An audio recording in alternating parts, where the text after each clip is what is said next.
히브리서 3장 1절에서 6절 말씀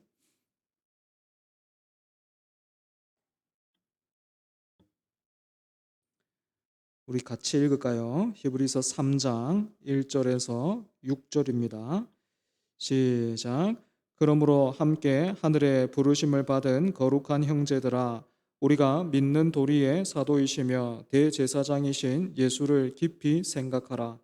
그는 자기를 세우신 이에게 신실하시기를 모세가 하나님의 온 집에서 한 것과 같이 하셨으니, 그는 모세보다 더욱 영광을 받을 만한 것이 마치 집 지은 자가 그 집보다 더욱 존귀함 같으니라. 집마다 지은 이가 있으니 만물을 지으신 이는 하나님이시라.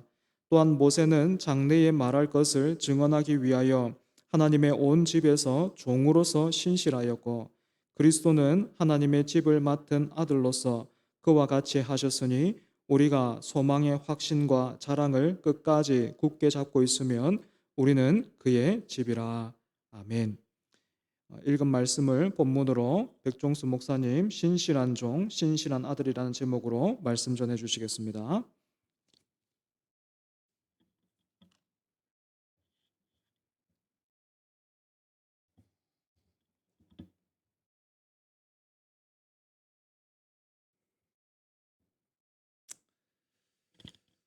오늘로서 히브리서 5번째 시간입니다. 이 말씀이 이 힘든 여름 또 힘든 때를 살아가고 있는 우리 성도님들에게 큰 위로와 소망이 되는 복된 말씀 되기를 주님의 이름으로 축복합니다.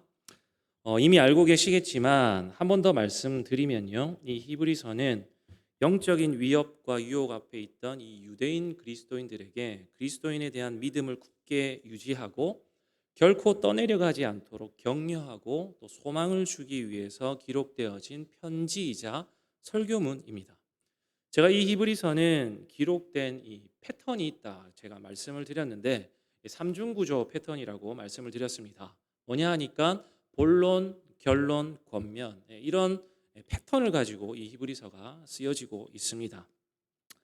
오늘 본문은 그 중에서 마지막 권면에 해당하는 부분인데요, 3장 1절 말씀이 그러므로라고 하는 이 접속사로 시작을 하고 있습니다. 이 말인즉슨 3장의 첫 단락, 이 우리가 방금 읽었던 이 내용이 앞에 2장의 단락과 전혀 무관한 내용이 아니라 깊은 연관이 있다라는 말일 겁니다. 때문에 우리는 지난 시간에 살펴보았던 내용을 다시 상기시켜 볼 필요가 있습니다.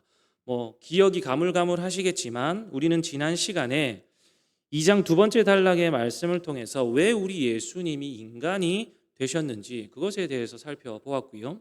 인간이 되심으로 인해서 우리에게는 어떠한 결과가 주어졌는가, 그 사실에 대해서 살펴보았습니다.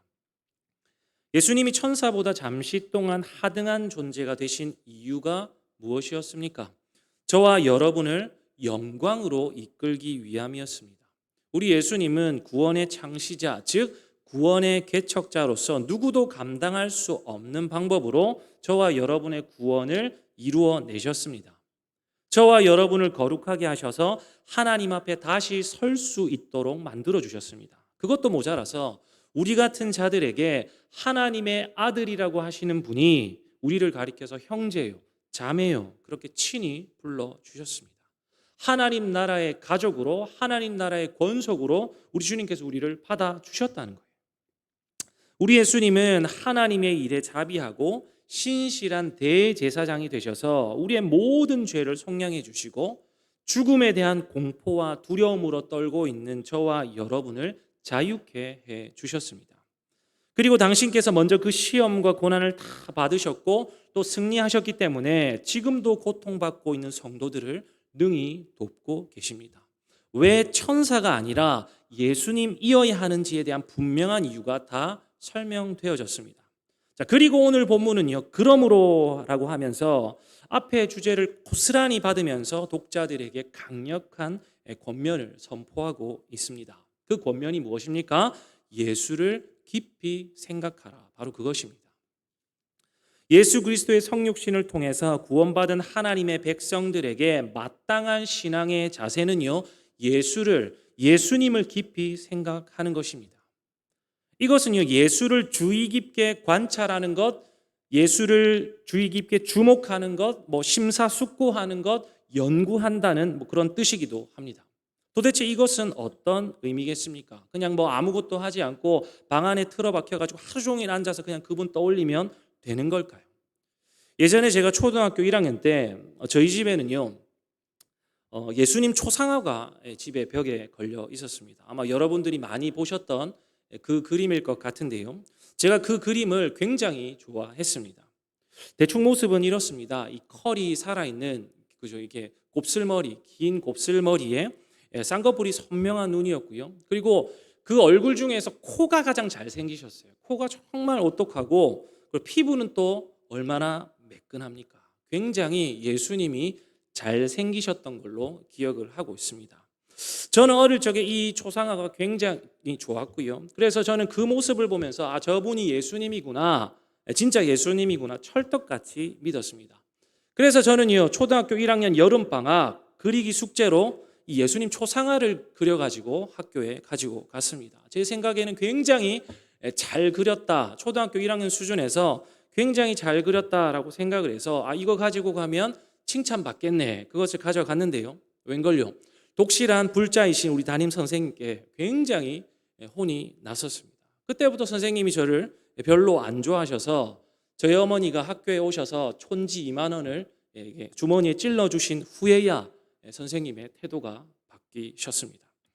어쨌든 저는 그 그림을 그리기 위해서 초등학교 1학년이 그 초상화를 보면서 예수님 얼굴을 주의 깊게 살피고 또 살피면서 그 그림을 그렸던 기억이 있습니다. 물론 오늘 본문에서 예수님을 주의 깊게 관찰하라 라고 하는 이 말이 그분의 생김새를 말하는 것은 아닙니다. 그러나 초등학교 1학년이 그분의 얼굴이 어떤 모습인지 잘 그리기 위해서 뚫어져라 그 모습을 관찰했던 것처럼 우리는 오늘 이 히브리서 저자가 기록하고 있는 예수님의 정체성, 예수님이 과연 누구인가, 그것에, 그 사실에 온 관심을 기울일 필요가 있습니다. 제가 1장과 2장을 설교하면서 그분이 어떤 분이신지에 대해서 나누었습니다. 물론 앞으로도 히브리서는 예수님이 어떤 분이신지에 대해서 계속해서 풍성하게 담아내겠지만 우리가 앞서 확인했던 예수님은요, 천사보다 월등히 우월한 대체 불가한 하나님의 아들이요, 상속자요, 영광의 광채요, 본체의 형상이며 구원의 창시자이고 신실한 대제사장이셨습니다. 이런 예수님의 정체성이 담아내고 있는 의미가 무엇인지는 이미 우리가 잘 알고 있는 바입니다. 그분의 정체성은요, 곧 저와 여러분의 정체성과도 관련이 있는 것이죠. 우리의 구원을 위한 정체성이기도 합니다. 우리 예수님은 신실하게 하나님의 뜻을 받들어서 저와 여러분의 구원을 이루어 내셨습니다. 우리는요, 바로 그 예수님을 깊이 생각해야 되는 것이죠. 날마다 그분을 묵상하고 그분을 연구하고 그분에게 귀를 기울여야 하는 것입니다. 그런데 저자가 이러한 권면을 1절에서 하면서 독자들을 이렇게 부르고 있습니다. 1절 보시면 하늘의 부르심을 받은 거룩한 형제들아, 그렇게 저자가 독자들을 부르고 있습니다. 이것은 이미 예수님의 사역을 통해서 저와 여러분이 거룩하게 되었다라고 하는 2장에 있는 그 앞단락의 주제를 이어받고 있는 외침입니다. 거룩하게 하시는 이인 예수님도 또 거룩하게 된 우리도 한 근원이신 하나님으로부터 말미암았다. 제가 지난 시간에 이것을 말씀드렸습니다. 오늘도 동일한 말을 저자가 하고 있는 것이죠.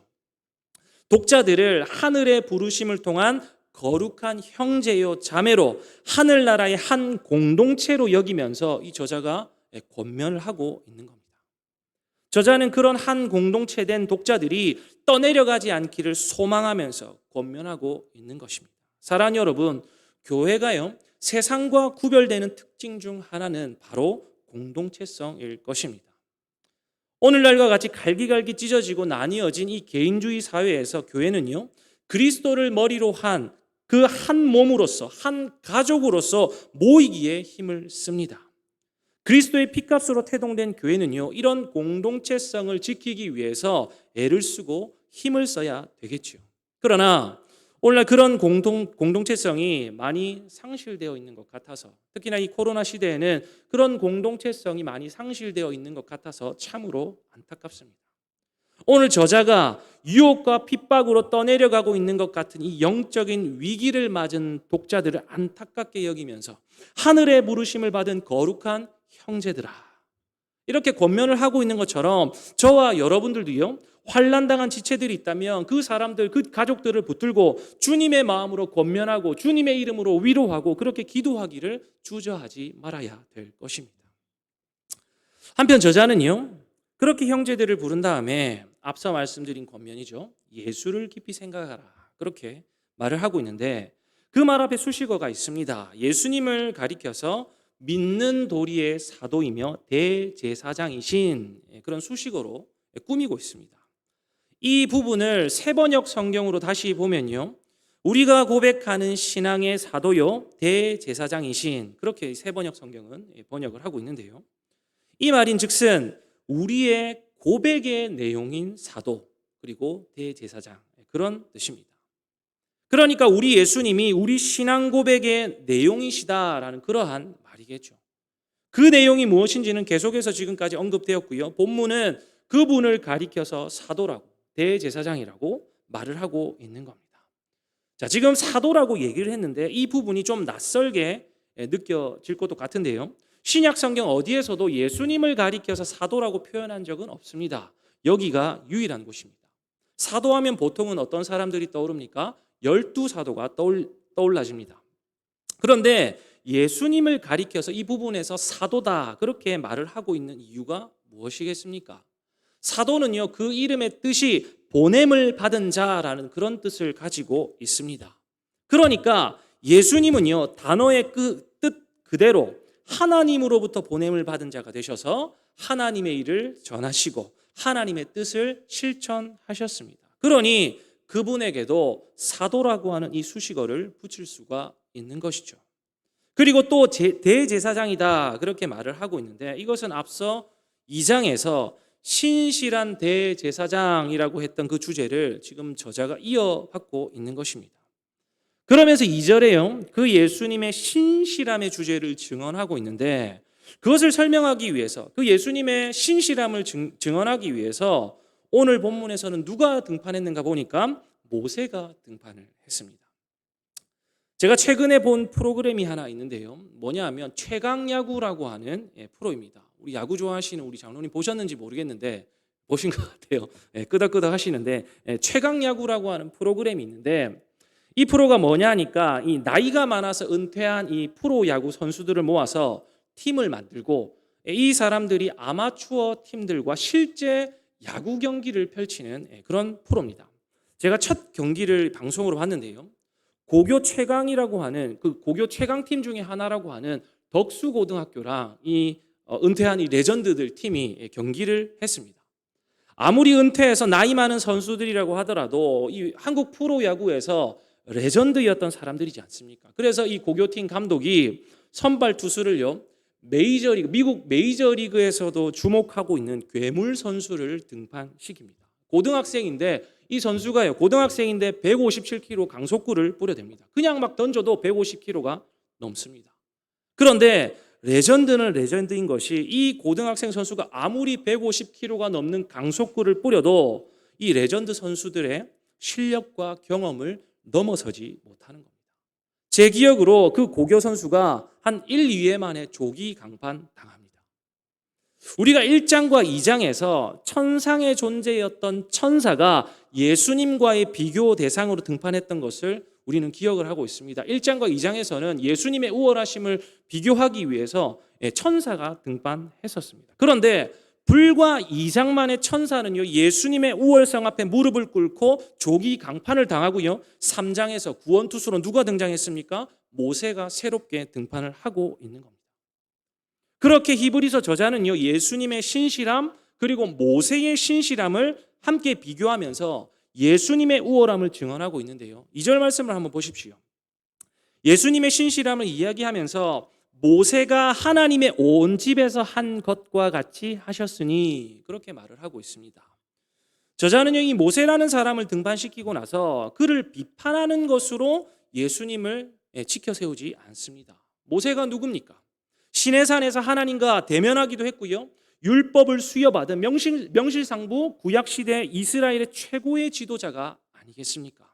하나님이 이 모세를 가리켜서 이 사람은 내 종이다 그렇게 말까지도 했고요. 민수기 12장에 보면 그가 내 온 집에 충성함이라 라고 하면서 하나님으로부터 칭찬을 받은 사람, 그 사람이 바로 모세입니다. 여기서 충성했다, 이것은 신실했다라는 말과 동일한 말이죠. 물론 이 모세에게도 흠은 있었습니다. 하나님이 그를 이스라엘 지도자로 부르셨을 때에 저는 말도 못해요, 겁이 납니다, 못 가겠어요 하면서 얼마나 그렇게 버텼습니까? 또한 혈기를 부리다가 가나안 땅에도 못 들어가고 광야에서 죽음을 맞이하기도 했습니다. 그러나 그는 이스라엘 백성들에게 있어서는 최고의 지도자로 기억되는 전설 같은 인물입니다. 당시 1세기 이 글을 받는 이 히브리 독자들에게도 모세라는 사람은요, 전설 같은 인물이죠. 만약 히브리서 저자가 모세 금마 그거 별거 아니야 하면서 그런 식으로 부정적으로 오늘날과 같으면 뭐 네거티브 전략을 썼다라고 한다면 아마도 독자들은 거부감이 생겼을 것입니다. 그런데 저자가요, 모세의 신실함을 인정하면서 말을 하고 있습니다. 긍정적으로 말을 하고 있다는 거죠. 그러면서 동시에 저자는요, 그리스도의 더 큰 신실함, 모세 정말 신실하지, 그러나 예수는 더 신실해, 더 큰 신실함을 증명하고 있습니다. 3절을 보시겠습니까? 예수님은 모세보다 더욱 영광받을 만한 분이신데 그 이유가 비유로 설명되어 있습니다. 집 지은 자가 그 집보다 더욱 존귀하다, 그렇게 말을 하죠. 사랑하는 여러분, 집이 중요합니까? 아니면 집을 지은 사람이 중요합니까? 당연히 집을 지은 사람이 중요한 겁니다. 어떤 한 건축물이 누구의 작품인가에 따라서 건물을 보는 사람에게 그 가치는 달라집니다. 그 말이 무엇이겠습니까? 건물보다는 그 건물을 지은 작가, 건축가가 더 중요하다라는 말이겠죠. 오늘 본문은 그 집을 지은 사람이 곧 예수님이고 그 집을 모세라고 이야기하고 있는 겁니다. 다시 말하면 우리 예수님은 창조자이시고 모세는 아무리 그가 뛰어나고 하나님께 칭찬받은 신실한 사람이라고 하더라도 그는 피조물일 뿐이라는 그 이야기를 지금 하고 있는 것이죠. 사랑하는 여러분, 분명한 것은 예수님은 하나님의 아들이시고 모세는 종입니다. 모세는요, 하나님의 집에서 신실했다면 예수님은요, 집을 맡은 자로 신실하셨습니다. 모세의 사역이 미래에 관하여 말하는 것이었다라고 한다면요, 예수님의 사역은 모세가 미래에 관해 말한 바로 그것을 성취하는 사역을 하셨습니다. 모세는 집을 섬기던 종일 뿐이었지만 예수님은 집을 다스리는 아들이요 상속자이셨습니다. 사랑하는 여러분, 모세는요 선지자였습니다. 그런데 그가 전했던 것은요 그 자체로 완결되어지는 것이 아니라 성취의 때, 그 미래의 때를 내다볼 뿐이었습니다. 모세 또한 신실한 종으로서 영광받는 것이, 존경받는 것이 마땅한 일이기는 하지만 그를 계시의 종결자로 보는 것은 심각한 오류였던 것이죠. 독자들은요 지금 여러 가지 신앙의 위협 앞에서 그들의 죄를 깨끗하게 하도록 하나님이 보내신 사도이신 예수님의 역할을 망각할 위기에 처해 있었던 것입니다. 사랑하는 여러분, 최종적이고 결정적인 계시는요 하나님의 아들인 예수님을 통해서 왔습니다. 모세는요 그림자일 뿐 실체는요 바로 아들 예수님이십니다. 모세가 그 옛날 신실한 아들이 장차 도래할 것을 그 옛날에 대망했다라고 한다면 독자들은요 당연히 모세가 아니라 아들에게 충성하고 아들에게 신실하게 남아 있어야 마땅한 것이죠. 사랑하는 여러분, 히브리서를 받는 독자들도 그리고 저와 여러분도요 율법으로 말미암는 옛 시대에 살아가고 있는 것이 아니라 그리스도를 믿음으로 구원받는 은혜의 새 시대를 살아가고 있습니다. 더 이상 우리는요 율법이라고 하는 그 멍에 갇혀 있을 필요가 없는 것이죠. 제가 지난주에 우리 중고등부 학생들과 히브리서 7장의 말씀을 나누었는데요, 7장 18절과 19절에 보면 이런 말씀이 있습니다. 전에 있던 계명은 연약하고 무익함으로 패하고 율법은 아무것도 온전하게 못할지라 이에 더 좋은 소망이 생기니 이것으로 우리가 하나님께 가까이 가느니라. 사랑하는 여러분, 모세가 아무리 신실한 사람이고 유대인들이 떠받드는 사람이라고 할지라도 그 사람은요, 그림자의 역할까지만입니다. 말씀이 분명히 증언하고 있지 않습니까? 율법은 아무것도 온전하게 못할지라. 때문에 저와 여러분은요, 새로운 소망, 더 좋은 소망이신 예수님을 통해서 하나님께 나아가야 되는 것이죠. 이미 독자들은 그런 예수님의 복음을 통해서 개종한 사람들인데 다시 옛날로 돌아간다라고 하는 것은 굉장히 어리석은 바보 같은 일입니다. 얼마나 어리석은 일일까요? 제가 지난주 우리 아이들에게 비유로 들었던 것이 최신형 핸드폰을 구입한 사람이 이거 아직 쓸만하다 하면서 10년 전에 쓰던 그 스마트폰을 꺼내 들고 새 폰은 옆에 사람에게 주는 그런 일은 바보 같은 일이다. 제가 그렇게 비유로 설명을 했습니다. 그리고 대학생이 난 기초가 부족하네 하면서 초등학교에 재입학하는 것은 정말로 바보 같은 일이다. 제가 그렇게 설명을 했습니다. 독자들이 예수님을 내팽개치고 모세를 붙들고 율법을 붙들려고 하는 일은요, 방금 제가 말씀드린 것처럼 어리석고 바보 같은 일이라는 것입니다. 바울도요, 갈라디아서에서 이렇게 말을 하고 있습니다. 너희가 이같이 어리석으냐? 성령으로 시작하였다가 이제는 육체로 마치겠느냐? 그렇게 말을 하고 있습니다. 또한 어떻게 말을 하고 있냐면 아무도 율법으로 말미암아 의롭게 되지 못할 것이 분명하니 이는 의인은 믿음으로 살리라 하였습니다. 사도 바울도 그 흔들리고 있는 갈라디아 성도들에게 그렇게 말을 하고 있습니다. 사랑하는 여러분, 우리는 하나님 아버지에게 신실하심으로 저와 여러분의 구원을 이루어내신 예수 그리스도의 은혜의 시대를 살아가고 있는 사람들입니다. 그렇기 때문에 다시 옛 시대로 돌아가서는 안 되는 것이죠. 나 자신을 붙들고 애쓰고 노력해서 그 하나님의 구원을 타내려고 해서는 안 되는 것입니다. 우리의 소망이요, 우리의 구원자이신 예수를 깊이 생각하면서 그분께 확신을 두고 그분의 사랑을 자랑하며 끝까지 믿음으로 살고 버티면서 견뎌내야 되는 것이죠. 하나님의 백성들의 소망은요, 결코 이 세상에 있는 것도 아니고요, 유명한 한 사람에게 있는 것도 아니고 하나님의 집을 맡은 아들로서 여전히 우리를 도우시고 붙들고 계신 아들 예수님께 있는 것입니다. 사랑하는 여러분, 바로 그 예수님을 깊이 생각하시길 바랍니다. 저와 여러분이 바른 신앙, 또 하나님과 바른 관계 안에 있다라고 하는 것은요, 예수를 깊이 생각하면서 어떤 유혹과 현실의 어려움 속에서도 끝까지 버티고 견디는 그 충성과 그 신실함을 통해서 우리의 바른 신앙, 우리의 바른 관계는 증명되는 것입니다. 우리 예수님이 저와 여러분을 위해서 얼마나 충성하셨고 또 얼마나 신실하셨는지를 오늘 이 히브리서의 말씀을 통해서 묵상해 보시길 바랍니다.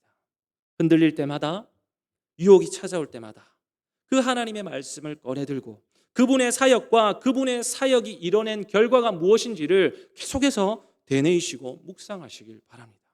그렇게 신실한 대제사장 예수 그리스도께 우리의 신실함, 하나님 저도 신실합니다, 그것을 증명하시길 바랍니다. 이제는요, 우리가 그 예수님께 우리의 그 신실함으로 보답해야 할 때입니다.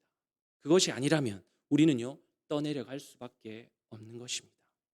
우리는 필사적으로 예수님을 붙들고 이 현실을 살아내야 되는 것이죠. 그래야 하나님의 집, 다시 말해 참된 하나님의 피조물로, 참된 하나님의 피조물답게 살아갈 수 있는 것입니다. 말씀을 마무리하겠습니다. 제가 좋아하는 찬양 중에 내 영혼은 안전합니다 라는 찬양이 있습니다. 제가 가사를 한번 읽어 드릴 텐데요. 가사가 이렇습니다. 내 아버지 그 품 안에서 내 영혼은 안전합니다. 주 손길로 내 삶을 안으시니 그 평강이 나를 덮습니다. 나 비록 넘어지며 흔들리지만 주 내 안에 거하며 나를 붙드시니 내 생각을 주께로 돌리고 주시는 평강의 옷을 입습니다. 주 약속 안에서 내 영혼 평안해. 내 뜻보다 크신 주님의 계획 나 신뢰해. 두려움 다 내려놓고 주님만 의지해. 주 안에서 내 영혼 안전합니다. 찬양의 가사가 이렇습니다. 이 오늘 말씀을 준비하면서 하나님께서 생각나게 하신 그런 찬양인데요. 이 찬양의 가사처럼 예수를 믿고 살아가는 우리지만 참 자주 넘어지고 흔들리는 우리의 연약한 삶입니다. 그러한 현실 때문에 우리는 너무 자주 좌절하고 낙심할 때도 있습니다. 사탄의 유혹 앞에서 너무 쉽게 타협하고 너무 쉽게 믿음을 포기하는 나 자신을 들여다볼 때마다 얼마나 자괴감이 생길 때도 있습니까? 그럼에도 불구하고 우리에게 소망이 있는 이유는 무엇이냐면 우리의 그 무책임함과 우리의 그 불충성에도 불구하고 우리 예수님은 저와 여러분에게 여전히 신실하시다라는 사실입니다. 여전히 저와 여러분의 삶을 붙들고 계시고 우리의 심령 가운데 내주하시면서 우리의 생각을 붙드시고 두려움에 떨고 있는 우리의 공포를요 당신의 그 평안함으로 채워주시는 겁니다. 이 세상의 좋은 것들을 바라보며 예수님의 은혜와 사랑을 망각하면서 살아갈 때에도 그분은 여전히 우리를 위해서 일하고 계시고 당신의 그 신실함을 우리의 삶 가운데 새겨주십니다. 사랑하는 여러분, 여호와께로 돌아가십시오. 오늘 저자의 권면처럼 예수님을 깊이 생각하십시오. 그분을 필사적으로 붙들어 내십시오. 물론 예수님을 깊이 생각하고 그분에게 날마다 집중한다고 해서 날마다 그분께 필사적으로 기도한다고 해서 우리가 바라고 소원하는 그 기도의 제목이 즉각 응답되는 것은 아닐 수도 있습니다. 어쩌면 더 힘들고 불편한 현실과 위협들이 우리를 흔들어 놓고 우리의 믿음의 근간까지도 흔들어 놓을지도 모릅니다. 그러나 그런 그때에 저와 여러분은요 주님이 인간이 되시면서까지 왜 나를 굳이 살리시려고 하셨는가? 왜 나를 그 큰 하나님의 영광으로 인도하시고 나를 하나님 나라의 형제요 자매로 받아주셨는가? 그 사실을 깊이 묵상하시면서 소망 가운데 힘을 내시고 또 하루를 살아낼 그런 용기를 얻으시길 축복합니다. 사랑하는 여러분, 그분을 봐야지만 그런 용기가 생기는 것입니다. 기억하십시오. 예수를 깊이 생각하고 그분께만 우리의 소망을 둘 때 우리의 영혼은 떠내려가지 않고 찬양의 가사처럼 우리 영혼은, 우리 교회는 안전할 수 있습니다. 남은 한 주 우리의 유일한 자랑이신 신실하신 우리 주님만 바라보면서 묵묵히 그분 가신 그 충성의 길, 그 신실함의 길, 저와 여러분도 함께 달려갈 수 있기를 주님의 이름으로 축복합니다. 기도하겠습니다. 하나님 아버지, 주님은 우리에게 우리의 구원을 위해서 그렇게 신실하셨는데 우린 너무나도 자주 변절합니다. 하나님, 다시금 예수님께 돌아갈 수 있는 믿음을 허락하여 주시옵소서. 다시금 예수님을 붙들고 예수님을 깊이 생각하면서 그분을 필사적으로 붙들면서 이 불편하고 힘든 현실을 살아낼 수 있는 귀한 믿음의 성도님들 다 될 수 있도록 주여 축복하여 주시옵소서. 하나님 아버지, 믿음을 지키는 것이 왜 이렇게 어려운 일입니까?